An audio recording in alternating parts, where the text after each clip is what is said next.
दोस्तों, बिहार चुनाव आते ही भारतीय जनता पार्टी के पैरों तले जमीन खिसकने लगी है और इसका ताजा उदाहरण देखने को मिला बीते दिनों अमित शाह के इर्द गिर्द।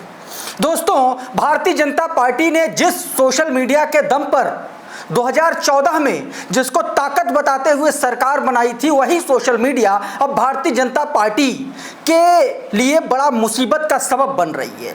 और उसी मुसीबत से निपटने के लिए भारतीय जनता पार्टी अपने भक्त यूट्यूबर्स को, अपने गोदी यूट्यूबर्स को बुला बुला करके जो है उनको पार्टी दे रही है, उनको डिनर करा रही है। और डिनर कैसा होता है गोदी पत्रकारों का, ये आप लोगों को बताने की जरूरत नहीं है। अच्छा, इसी खबर का एक दूसरा पहलू यह भी है कि भारतीय जनता पार्टी किस तरीके से दो तरफा काम करती है। एक तरफ वो पत्रकार, वो सोशल मीडिया इन्फ्लुएंसर, वो यूट्यूबर्स हैं जो भारतीय जनता पार्टी के झूठ, फरेब और नफरत की पोल खोलते हैं। दूसरी तरफ वो पत्रकार हैं, टीवी के गोदी पत्रकार, जो चरण वंदना खुलेआम करते हैं। और तीसरे वो पत्रकार हैं जो एक तरीके से ब्लैक शीप हैं, यानी कि वो दिखते तो न्यूट्रल हैं लेकिन अंदर से नारंगी हैं। ऐसे ही पत्रकारों को दोस्तों बीते दिनों अमित शाह ने डिनर कराया है। आज उस पूरी खबर की पड़ताल करेंगे, पूरी खबर बताएंगे। साथ में आपको बताऊंगा कि किस तरीके से भारतीय जनता पार्टी चुनाव से पहले बेईमानी करती है, बूथ पर किस तरीके से बेईमानी करती है, किस तरीके से वोटर्स के नाम हटाती है, किस तरीके से फर्जी वोटर्स को वहां पर जुड़वाती है। पूरा का पूरा कच्चा चिट्ठा आज लेकर के आया हूं, सब कुछ बताऊंगा दोस्तों। और इसके अलावा बताऊंगा कि किस तरीके से नफरत के सौदागरों ने मुसलमान लड़कों को जबरदस्ती पीटा, बुरी तरीके से पीटा, जय श्री राम का नारा लगवाए जाने को लेकर के। और पोल खोलेंगे हिमंता विश्व शर्मा की, जिन्होंने बीफ एक्सपोर्ट के बयान पर किस तरीके से भारतीय जनता पार्टी का चाल चरित्र और चेहरा खुद ही बेनकाब किया है, ये बताऊंगा। और साथ में भारतीय जनता पार्टी के प्रवक्ता सुधांशु त्रिवेदी का दोमुहा रवैया बताएंगे। सवाल कुछ पूछा गया, जवाब कुछ दे रहे हैं, उस पर क्या कुछ कहा गया है। और साथ में एक ऐसी महिला का अभद्र बयान जिसने सीधे तौर पर प्रॉफेट मोहम्मद साहब पर बेहद आपत्तिजनक और अपमानजनक टिप्पणी की है। तमाम सारी ऐसी खबरें हैं जिनके बारे में दोस्तों आपको बताऊंगा। लेकिन सबसे पहले कुछ तस्वीरें मैं आपको दिखाता हूं, आपकी स्क्रीन पर है ये तस्वीरें, बेहद गौर से देखिएगा दोस्तों। इन तस्वीरों में इस देश के तमाम तथाकथित वो पत्रकार हैं जिनको खुद को वो न्यूट्रल बताते हैं, लेकिन दरअसल अंदर से वो खाकी चड्डी वाले हैं, नारंगी संतरे हैं। और इसलिए मैं ये कह रहा हूं क्योंकि देखिए, अमित शाह ने बुलाई है एक बैठक। ये बैठक नहीं, दरअसल एक डिनर पार्टी है। और डिनर पार्टी में लल्लन टॉप के पत्रकार, लल्लन टॉप के संपादक, इंडिया टुडे के संपादक सौरभ द्विवेदी नजर आ रहे हैं। बिहार लाइव सिटीज के संपादक देखिए ज्ञानेश्वर इसमें नजर आ रहे हैं। और तमाम सारे ऐसे पत्रकार हैं। और इन ऐसे पत्रकारों के इस पूरी डिनर पार्टी में बुलाया गया है जो दिखाते अपने आप को ऐसा है जैसे वो न्यूट्रल हैं, लेकिन दरअसल बिहार चुनाव से पहले ऐसे पत्रकारों को डिनर करा के भारतीय जनता पार्टी और अमित शाह चुनाव जीतना चाहते हैं। कौन कौन से यूट्यूबर्स थे इसमें, ये आप लोगों को मैं बता देता हूं। इसमें दो लोगों को आपने देखा और इसमें एक बड़ा पत्रकार शुभांकर मिश्रा जैसा पत्रकार भी उसमें शामिल था, जो अपने आप को बड़ा न्यूट्रल कहता है, लेकिन दरअसल उसके अंदर का नारंगी कलर आज सामने आया है, जिससे लोग ये कह रहे हैं कि तमाम सारे ऐसे यूट्यूबर्स को बुलाया जा रहा है। दोस्तों, इन्हीं तस्वीरों को अब सोशल मीडिया पर शेयर किया जा रहा है। दोस्तों, इन्हीं तस्वीरों को शेयर करते हुए सौरभ लिखते हैं कि ये दो तस्वीरें गृहमंत्री अमित शाह के साथ शाही दावत की हैं, जिसमें देश के टॉप 40 सोशल मीडिया इन्फ्लुएंसर्स, उसमें यूट्यूबर्स हैं, उसमें तमाम सारे लोग ऐसे हैं, ट्विटर के बड़े लोग हैं जो अपने आप को न्यूट्रल बताते हैं, लेकिन दरअसल अब वो भारतीय जनता पार्टी का बिहार में एजेंडा चलाएंगे, बंगाल में एजेंडा चलाएंगे, हर उस राज्य में एजेंडा चलाएंगे जहां पर भारतीय जनता पार्टी के पैरों तले जमीन खिसकी जा रही है। बिहार में भाजपा को पता है इस बार उसकी हालत पतली है और इसीलिए भारतीय जनता पार्टी दो तरीके से काम कर रही है। एक तो खिलाफ बोलने वाले, इसकी पोल खोलने वाले यूट्यूबर्स के चैनल बंद करवा रही है, तमाम सारे चैनल्स बंद करवा रही है, उनके खिलाफ मुकदमे और एफआईआर दर्ज हो रही हैं।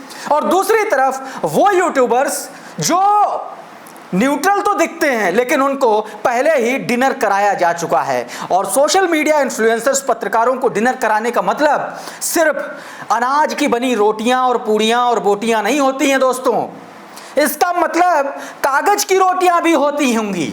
ऐसा भी कहा जाता क्योंकि पत्रकारों का डिनर ऐसे नहीं होता और पत्रकारों का पेट, ऐसे लोगों का पेट दोस्तों ऐसे भरता भी नहीं है। और इसीलिए ये तस्वीरें बहुत इंपॉर्टेंट हैं। बिहार चुनाव, बंगाल चुनाव और तमाम सारे ऐसे चुनाव को लेकर के जहां भारतीय जनता पार्टी की हालत पतली नजर आ रही है। और इसीलिए सौरभ लिखते हैं कि पहली तस्वीर 1000 शब्दों के बराबर है, वो 1000 शब्द तलाश करने का काम आप पर छोड़ देते हैं दोस्तों। सही बात है, आप पर छोड़ देते हैं। आप इन तस्वीरों को देखिए और आप तय कीजिए कि ये पत्रकार अगर आपके आसपास, आपकी विधानसभा, आपकी लोकसभा, आपके जिले, आपके कस्बे, आपके पंचायत, आपके गांव में आते हैं तो आप ये समझ जाइएगा कि ये कैसे आ रहे हैं, कौन इनको भेजा है, क्या करने के लिए भेजा है, ये आप लोग सोचने समझने के लिए स्वतंत्र है, स्वच्छंद है दोस्तों।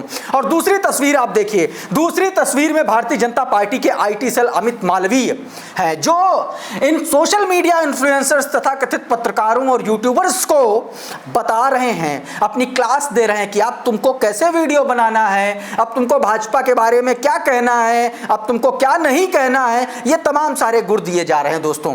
सीधे तौर पर देखिए, ये तस्वीरें अपने आप में बहुत कुछ बयां करती हैं कि भारतीय जनता पार्टी बिहार सहित तमाम सारे राज्यों में जो चुनावी राज्य हैं वहां किस तरीके से अपना एजेंडा प्रोपोगेट कराने की कोशिश कर रही है दोस्तों। ये आप अपने तौर पर देख सकते हैं। इसमें सौरभ द्विवेदी, शुभांकर मिश्रा, तमाम सारे ऐसे लोग हैं जिनको आप सीधे तौर पर इन तस्वीरों में नजर डाल के देख सकते हैं। और तमाम सारे भारतीय जनता पार्टी के बड़े नेता अमित मालवीय हैं, अमित शाह हैं, जेपी नड्डा हैं, नितिन गडकरी हैं, तमाम सारे ऐसे केंद्रीय मंत्री, नेता और लोग हैं जो लगातार इस तरीके की तस्वीरें कर रहे हैं। और दोस्तों ये तस्वीर ऐसी नहीं है, लाइव सिटीज के बिहार का बड़ा यूट्यूब चैनल है ज्ञानेश्वर, बाकायदा अपने ट्विटर प्रोफाइल से इन्होंने तस्वीरें जारी की और उन्होंने एक्सेप्ट किया है कि देश के गृह मंत्री अमित शाह ने आज दिल्ली को रात को डिनर पर बुलाया और आमंत्रित किया। घंटे भर खूब सारी बातें हुई, सब कुछ जल्द साझा करेंगे। दोस्तों जो बातें हुई हैं घंटा भर, वो बातें साझा करने वाली तो नहीं होंगी ज्ञानेश्वर जी।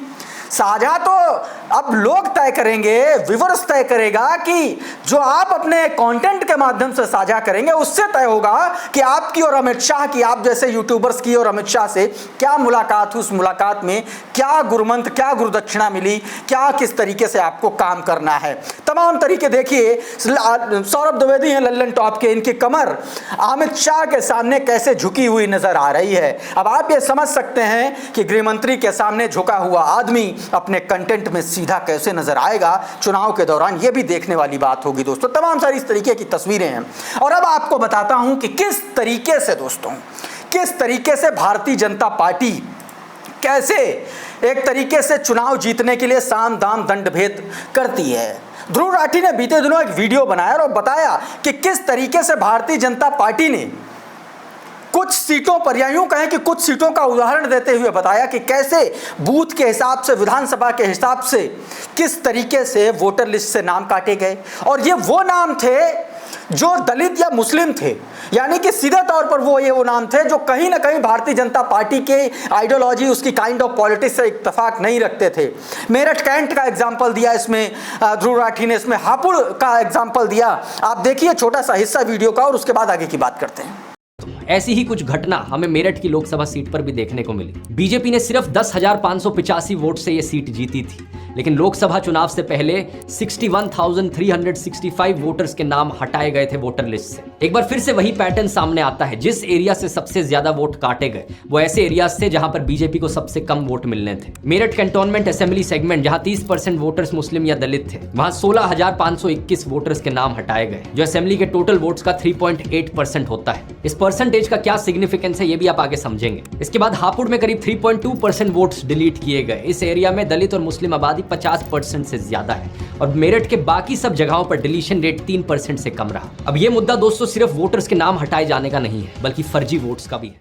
अच्छा, इसी वीडियो को शेयर करते हुए डॉक्टर मोनिका सिंह ने लिखा है, चुनाव जीतने के लिए किस प्रकार वोटर्स के नाम काटे जा रहे हैं उसे देखकर होश उड़ जाएंगे। ध्रुव राठी का ये वीडियो आप लोग भी देख सकते हैं दोस्तों इस तरीके के। और अब आप बात करते हैं झारखंड की दोस्तों। झारखंड में 3 मुस्लिम जो मजदूर हैं उनको बेरहमी से पीटा गया, सिर्फ इसलिए क्योंकि वो मुसलमान थे, जुमे की नमाज पढ़ के आ रहे थे, अपनी पोशाक में थे। ये देख करके नफरती चिंटू और हिंदूवादियों की जो है दिमाग उनका खराब हो गया और उसके बाद उन्होंने किस तरीके से उनको पीटा है, पूरी दास्तां ये लड़के खुद बता रहे हैं, खुद बयान कर रहे हैं, ये आप सुनिए जरा। रोज़ की तरह हम लोग लंच के बाद हम लोग टहलने के लिए निकलते थे और हम उस कंपनी के जस्ट कुछ ही दूरी पे हम लोग गए थे लंच करने के बाद थोड़ा सा आराम करने के लिए। एक व्यक्ति वहाँ पे आए साइकिल से और हम लोग बोले यहाँ पे क्या करें आप लोग। हम लोगों ने बताया कि भैया यहाँ पे बैठे हुए हैं हम लोग से और फिर कुछ ही देरी में हम लोग चले जाएंगे। बोले नहीं क्यों बैठे हुए हैं। हम लोग बोले ऐसे बैठे, कोई दिक्कत कोई परेशानी। बोले जाइए यहाँ से, भागो यहाँ से। हम लोग क्या हो, कोई प्रॉब्लम बताइए क्या दिक्कत है। तो वो लोग बोले नहीं यहाँ से जाओ वरना अभी हम बताएंगे, तुम पहचानते मुझे कौन है। हमने क्या हो प्रॉब्लम क्या। फिर वो लोग हमसे नाम पूछे, जब नाम बताए फिर हम लोग को पहनावा देखे। उस दिन फ्राइडे था, हम लोग जुम्मा पढ़ के नमाज़ पढ़ के आए हुए थे, कुर्ता पजामा पहने हुए थे। वो लोग हमें देखे कुर्ता पजामा में है और नाम पूछे। उसके बाद फिर हम लोग नारा लगाने कहने लगे जय श्री का नाम का नारा लगाइए। हम लोग नारा नहीं लगाएंगे। उसके बाद वो एक व्यक्ति उधर से दौड़ते हुए आए और हम लोग को बेतहाशा हम लोग पर मारने लगे। तो हम लोग भैया क्यों मारे। तो बोले नहीं तुम लोग गाय चोर है। इस तरीके से हम लोग को काफ़ी बहुत मारने लगे। और जब हम लोग भागने की कोशिश की, अपनी जान बचाने की कोशिश किए, तो काफ़ी लोग इकट्ठे हो गए। लोगों को इकट्ठा कर लिए, तकरीबन 30 से 40 लोग आ गए वहाँ पे। तो दोस्तों ये तो तस्वीर थी झारखंड की। और अब आपको लिए चलते हैं असम में। दोस्तों पत्रकार ने असम के मुख्यमंत्री हिमंता बिस्वा शर्मा से एक सवाल पूछा और सवाल के बाद हिमंता का जो जवाब था वो सुनिए। और उस पर एक व्यक्ति ने कैसे हिमंता बिस्वा शर्मा को उनकी पोल खोली, कैसे उनको ट्रोल किया, वो भी आपको देखना चाहिए। ये वीडियो सुनिए बीफ एक्सपोर्ट के मामले में कैसे हिमंता बिस्वा शर्मा ये एक्सपोर्ट कर रहे हैं। हम चाहते हैं लेकिन करते नहीं हैं। और उसके बाद जो जवाब है वो आपको जो है दोस्तों लाजवाब कर देगा। सुनिए जरा। संविधान में लिखा है कि गोहत्या नहीं होना चाहिए। हाँ, बट अभी इंडिया बीफ एक्सपोर्ट में टॉप 5 कंट्री में होना नहीं चाहिए, बंद करना चाहिए ना। तो होम डिपार्टमेंट भी आपके हाथ में, सरकार आपके हाथ में, तो आप गोहत्या क्यों बंद नहीं कर सकते। मैंने ये बता रहा हूँ, हमें करना चाहिए, देश में माहौल बनना चाहिए। तो दोस्तों इस तरीके की तमाम सारी ऐसी घटनाएं सामने आ रही हैं। अब आप बात करते हैं बहुत ज्ञानी अपने आप को बताने वाले हैं सुधांशु त्रिवेदी की। दोस्तों सुधांशु त्रिवेदी TV9 भारतवर्ष चैनल पर थे। इनको नारायण राणे का एक वीडियो दिखा करके इनसे पूछा गया आप इस बयान के बारे में क्या कहेंगे। ये आदमी उस बयान पे बोला ही नहीं, इस आदमी ने बकरीद पर ज्ञान देना शुरू कर दिया। दोस्तों ऐसा बयान दिया कि आप यकीन नहीं कर पाएंगे। ये वीडियो जरा सुनिए छोटा सा हिस्सा और उसके बाद इस पर वसीम अकरम त्यागी का क्या कहना है वो भी आपको दिखाऊंगा। अगर कोई भी बकरी काटेगा तो उसके ऊपर हमारी हिंदुत्व सरकार जरूर कार्रवाई करेगी, छोड़ेगी नहीं। ये किसी के अब्बा का पाकिस्तान नहीं है, ये हमारा हिंदू राष्ट्र है। इनको समझाने की जरूरत है कि नहीं। वैसे आपको एक बात बताएं, ये बकरीद को बकरीद क्यों कहते हैं आपको पता है? कितने बच्चों को? मेरा सवाल कुछ और, मैं बताना कुछ चाह रहा हूं, सुनिए पूरी बात। सर आप लोगों को पता है बकरीद को बकरीद क्यों कहते हैं? मैं नम्रता से पूछ रहा हूं। अब जानते हैं यहां प्रॉब्लम क्या है और ये बकरीद क्यों मनाई जाती है? हजरत इब्राहिम ने अपने बेटे इस्माइल को खुदा के हुक्म पे कत्ल कर दिया था और उन्हें पूरा यकीन था कि अल्लाह मियां मेरे बच्चे को दोबारा जीवित कर देंगे। वो हो गया, ठीक। बकर शब्द जो है वो एक अरबी का शब्द है जिसका मतलब होता बड़ा, बकरा नहीं होता है। अबू बकर अल बगदादी का मतलब बड़ा है, इसीलिए वो अपना नाम अबू बकर, वो बकरा नहीं है। प्रॉब्लम क्या हो गई है कि बकरीद का मतलब बड़े जानवर को की कुर्बानी देना, जैसे वहां ऊंट की दी जाती थी। अब यहां पर चूंकि भारत में आने के बाद एक पर्टिकुलर रिलीजियस सेंटीमेंट को ध्यान में रखकर अथवा उसको हर्ट करने के लिए एक पर्टिकुलर टाइप के ही पशुओं की बलि देने की शुरुआत करने की बात हुई। तो दोस्तों इस तरीके का ज्ञान इस आदमी ने दिया। अच्छा वसीम अकरम त्यागी ने यही वीडियो उठा करके पूछ लिया कि ये भाजपा का विद्वान प्रवक्ता सुधांशु त्रिवेदी हैं। इन्हें पहले नीतीश राणे का बयान सुनाया गया, फिर इनसे सवाल किया गया कि ऐसे नेताओं को समझाने की ज़रूरत है। अब ये बजाय इसका जवाब देने की अपनी जहालत का परिचय देने लगे। इन्होंने कहा कि कुर्बानी तो हज़रत इब्राहिम के बेटे हज़रत इस्माइल से शुरू हुई थी, अब ये मुसलमान भी अपने बेटे को कत्ल करें। गज़ब है ना। जहालत का ऐसा प्रदर्शन करने वाले और उसे सेलिब्रेट करने वाले दक्षिणपंथी ही मिलेंगे। अब इन्हें नहीं पूछता हूं, अब इन्हीं से पूछता हूं, होलिका दहन की शुरुआत जिस तरह से हुई थी अगले वर्ष उसी तरह से होलिका मनाइएगा। दोस्तों सही बात है, इस तरीके से अगर आप किसी के त्योहार पर उंगली उठाते हैं तो आपको भी सुनने की कुव्वत आप में होनी चाहिए। दोस्तों इसी तरीके से एक और जाहिल महिला मैं आपको उसका भी दिखा देता हूं। नाजिया खान लगातार सोशल मीडिया पर प्रोफेट मोहम्मद और मुसलमानों के खिलाफ जहर उगलती रहती है। ये वीडियो सुनिए जरा, देखिए। पर इस अल कुरान की कोई एक आयत कोई मुझे बताए कि कुर्बानी फर्ज है। तो जो चीज फर्ज नहीं है आप उसको करने की जरूरत क्यों कर रहे हो? अब आप सोचिए, खतना होता है, सर्कमसेशन, पूरे अल कुरान में दिखाइए कि प्रॉफिट मोहम्मद का खतना कहां पर हुआ। नमाज होती है, पूरे अल कुरान में बताइए नमाज का तरीका कहां पर लिखा हुआ है। अरे जो चीज है नहीं आप उसको मनवा करके आप इस्लाम की दबंगई क्यों दिखा रहे हो? ये मुसलमान जो कर रहे हैं रोड पर नमाज पढ़ करके या पहलगाम में जा करके खतना देख करके, ये मुसलमान इस्लाम को बदनाम कर रहे हैं। ये मुसलमान इस्लाम के मुंह पर कालिक पोत रहे हैं। ये मुसलमान इस्लाम को और अच्छे मुसलमानों को कहीं का छोड़े नहीं है। हम लोगों को मुंह छुपाकर चलना पड़ता है। तुम 120 करोड़ हो, घंटा उखाड़ लोगे मेरा? मैं 22 करोड़ हूं। मैं तुम्हारी गौ माता का हत्या कर रहा हूं, वो भी कुरान के विपरीत जाकर के, अल कुरान के खिलाफ जाकर के, सुन्नत रसूल के खिलाफ जाकर के, अल्लाह के हुक्म और अहकाम के खिलाफ जाकर के। लेकिन मैं तुमको परेशान करने के लिए कुरान के खिलाफ भी जाने को तैयार हूं। तो दोस्तों इस तरीके से इसने भी अपना काम किया। और अब आपको बात आप ले चलते हैं दोस्तों गिर सोमनाथ गुजरात। किस तरीके से वहां पर एक व्यक्ति, एक मुस्लिम आदमी किस तरीके से पुलिस की प्रताड़ना से परेशान होकर के वो सुसाइड करने को मजबूर हो रहा है, उसका एक वीडियो देखिए। मम्मी तुम्हें कोई टेंशन लेता नहीं, अब पुलिस ना तरस से वो दुनिया छोड़ी न जाए। मुझे बहुत टॉर्चर थे पुलिस गोविंद वंश અને કાળું પોલીસ વાળો બહુ ટોર્ચર કરે। હું જ્યાં ઉઘરાણી કરવા ગયો તો વहाँ બી મને એવી રીતના ટોર્ચર કરતા, એટલે મારે અહીંયા આવવું પડ્યું। મારું પેમેન્ટ છે કેલા બધાને પેમેન્ટ દેવાની મારી ગણતરી જ છે। એ લોકો ફોન કરે તો હાજર થયા, આજ તો એ લોકોએ મારા ઉપર હાથ બી ઉપાડી લીધો। तो दोस्तों सीधे तौर पर इसमें ये आदमी ये कह रहा है कि किस तरीके से पुलिस वहां रंगदारी मांगती है और उससे परेशान होकर के इस आदमी ने सुसाइड कर लिया दोस्तों। और अब आप बात करते हैं उत्तर प्रदेश के कुशीनगर की। दोस्तों कुशीनगर में मुस्लिम पक्ष की अपील को खारिज कर दिया गया है। दरअसल तमकुही राज जो तहसील है कुशीनगर की, वहां पर गढ़हिया मस्जिद है, उसको गिराने को लेकर के प्रशासन लगातार वहां पर बुलडोजर की कार्रवाई कर रहा है। इसके खिलाफ जो है मुस्लिम समाज कोर्ट गया था। अब कोर्ट ने वो याचिका जो है खारिज कर दी है, यानी कि अब ये मस्जिद जो है प्रशासन का बुलडोजर इस पर चलेगा। दोस्तों ये वीडियो देखिए।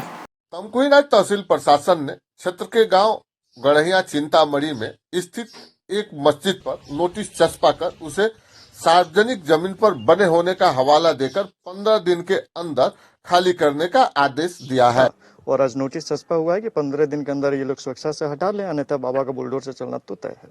तो इस तरीके से तमाम सारी ऐसी बातें। और अब बात करते हैं दोस्तों अयोध्या की, राम मंदिर अयोध्या की। और राम पथ पर किस तरीके से दारूबाजी चल रही, किस तरीके से शराब परोसी जाती है, इसका सीधा जीता जागता उदाहरण यहीं के रहने वाले देश के बड़े पत्रकार दोस्तों संकेत उपाध्याय खुलासा कर रहे हैं। सुनिए जरा।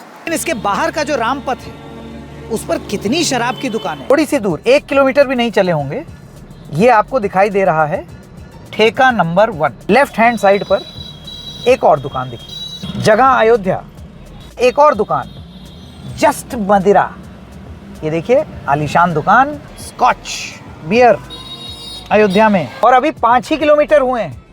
ये राम पथ 14 किलोमीटर का है, 7वां किलोमीटर है ये जब हम अयोध्या से चले हैं। और ये 7वां ठेका है विदेशी मदिरा एवं बियर। और इसी लोक निर्माण विभाग के अयोध्या के एंट्री पॉइंट में इस तरीके के बियर के कैन पड़े रहते हैं। तो दोस्तों इस तरीके से संकेत उपाध्याय ने अपनी बात रखी है। दोस्तों आपने बीते दिनों देखा होगा कि किस तरीके से राम मंदिर के नाम पर बहुत सारी तरीके की बातें हुई। दूसरी तरफ कुंभ में जो लोग मारे गए भगदड़ में, उसमें 37 लोग योगी आदित्यनाथ में बताए थे। बीबीसी की रिपोर्ट कह रही है कि 82 लोग मारे गए। अब इस पर समाजवादी पार्टी के प्रवक्ताओं ने पूरी की पूरी तरीके से धावा बोल दिया है। मनोज काका ने एक वीडियो जारी करके पूछ लिया है कि जो सरकार यूपी की योगी आदित्यनाथ की सरकार महाकुंभ के मौतों का आंकड़ा जो है झूठ बोलकर मौतों के आंकड़ों को लेकर के महापाप किया है। सुनिए जरा छोटा सा हिस्सा, उसके बाद आगे की बात। तो सरकार ये कहती है कि धर्मो रक्षति रक्षतः, जो सरकार धर्म के रक्षा की बात करती है। दुनिया के किसी भी धर्म में झूठ बोलना, हादसों को छुपाना, मौतों को स्वीकार न करना, अपने दुर्व्यवस्था को, अपने सरकारी नाकामी को छुपाना, इससे बड़ा पाप और महापाप कोई नहीं हो सकता। तो दोस्तों इस तरीके से तमाम सारी ऐसी खबरें हैं जो लगातार सामने आ रही, जिससे भारतीय जनता पार्टी की पोल अब खुल रही है। दोस्तों बहरहाल इस वीडियो में इतना ही। बहुत बहुत शुक्रिया, बहुत बहुत धन्यवाद। आप जुड़े रहिए आपके अपने चैनल द लाइव टीवी के साथ। नमस्कार।